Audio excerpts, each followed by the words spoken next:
Bom dia. O seu Bom nome dia. completo, por favor? Hugo dos Santos Cabral Marques. O senhor é brasileiro, seu estado civil, Brasileiro, casado. sua profissão, Sou administrador de empresas. o seu endereço, por favor. Desculpa. O seu endereço. Rua dos Cedros, condomínio Cedros, apartamento 401, Jardim Renascença, São Luís, Maranhão. Perfeito. O que é essa taxa de evolução de construção? Na verdade, esse termo ele nem existe, né? No contrato da Caixa chama ele de encargos mensais, que na verdade é uma taxa de correção sobre o saldo devedor que a Caixa cobra à medida que a obra evolui. Então, aquele saldo, o cliente assinou com a Caixa, né, determinada data, vai financiar, sei lá, R$90 mil, um exemplo, que já vai gerar uma prestação de R$400.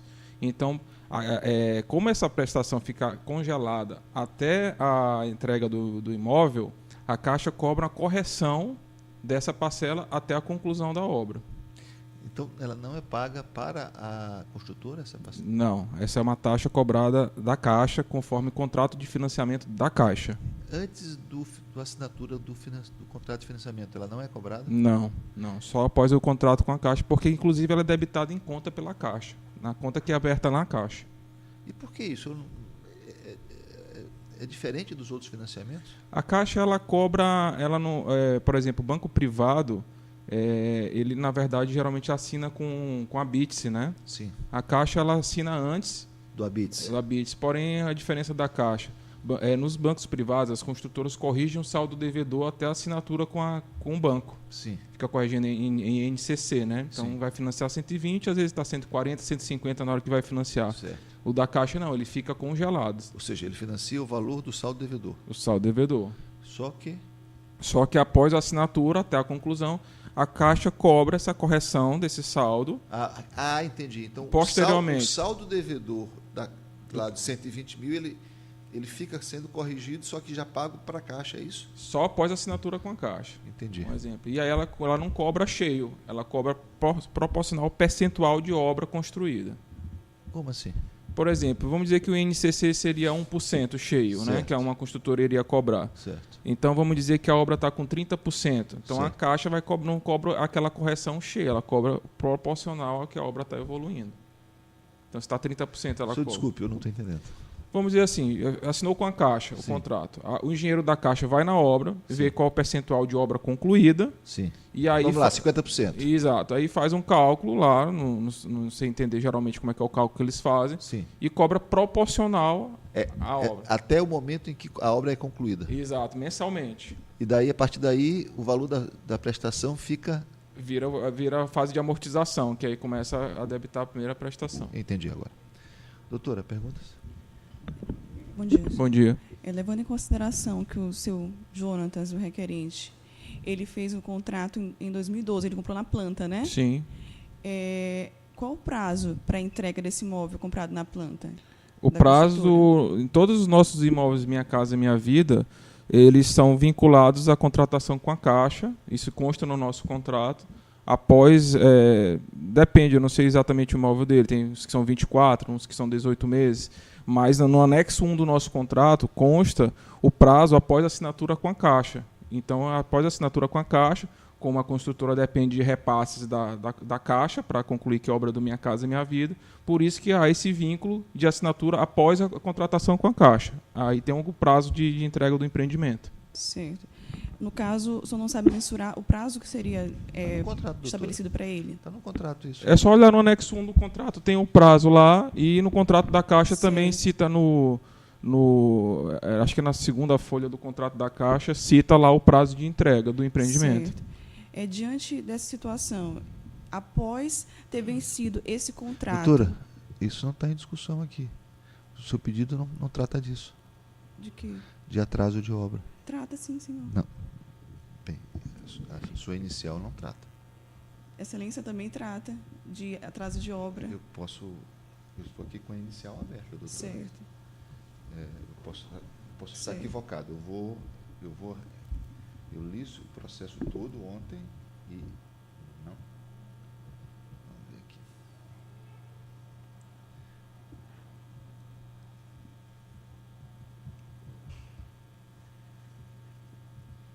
Não, doutora. A senhora, inclusive, cita uma jurisprudência sobre atraso de obra, mas o que a senhora foca é na comissão de corretagem. A senhora pede um dano material em função da taxa de construção, que é exatamente, essa que a gente... obra. Não, senhora. Taxa de construção é exatamente essa... Não, mas o período que ele está cobrando aí é exatamente o que ele alega que foi o atraso de obra. A senhora não diz isso na sua inicial, doutora. A senhora não diz isso na sua inicial. Eu estou aqui com a inicial aberta, a senhora não diz isso. Né? O que a senhora fala aqui é exatamente taxa de construção. Está aqui. A taxa de construção que a gente mensura a taxa de construção ou taxa de obra, de abolição de obra, que a gente mensura as duas nomenclaturas. Sim, doutora, mas não, o imóvel não...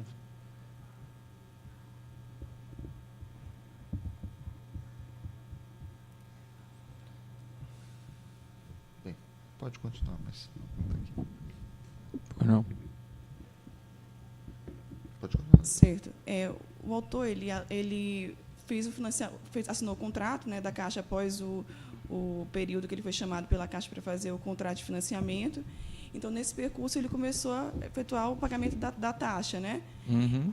Após esse prazo que foi dado para ele, né, do contratual, para a entrega do imóvel, ele vai continuar, então, pagando essa taxa de evolução de obra, ou seja, após a obra ser entregue, né, ele vai continuar pagando a taxa de evolução de obra até a obra ser entregue, por conta de um atraso que foi ocasionado por ele ou não? Primeiro lugar, a unidade dele não foi entregue em atraso, foi entregue dentro do prazo contratual, entendeu? Segundo lugar, o momento que cessa a taxa de encargos mensais, que não existe essa terminologia encargo de obra, nem taxa de obra no contrato da Caixa, é após a entrega e legalização do empreendimento. A Caixa que encerra a obra. Então, a obra é entregue, o processo de legalização, que são os documentos de SEMAR, bombeiros e toda essa, é finalizado e a Caixa encerra e começa a cobrar a primeira prestação do financiamento. Só lhe perguntar aqui uma situação. Se um prazo para ele estabelecido para entrega de obra, um exemplo de 2 anos, né, que foi o caso dele, de 2 anos para entregar a obra, passado esse lapso temporal de 2 anos, ele vai continuar pagando a taxa de evolução de obra ou encargo de obra, da forma que o senhor quiser entender essa mensura da nomenclatura? Doutora, no caso, eu tento focar no caso específico dele, que o caso aconteceu dele não foi entregue fora do prazo, foi entregue dentro do prazo contratual. Então, eu não tenho como especular ou fazer uma teoria do que seria o contrato dele. O dele foi entregue dentro do prazo. O requerente, ele alega que o prazo para a entrega do imóvel dele seria em 2015, agosto de 2015. E ele alega que ele recebeu esse imóvel no período posterior. Não sei se o senhor tem conhecimento dessa situação. O conhecimento eu tenho e volto a afirmar que o empreendimento dele foi entregue no prazo. Após agosto de 2015 ou no período de agosto de 2015? O empreendimento dele foi entregue dentro do prazo contratual estabelecido no contrato da Dimensão e da Caixa.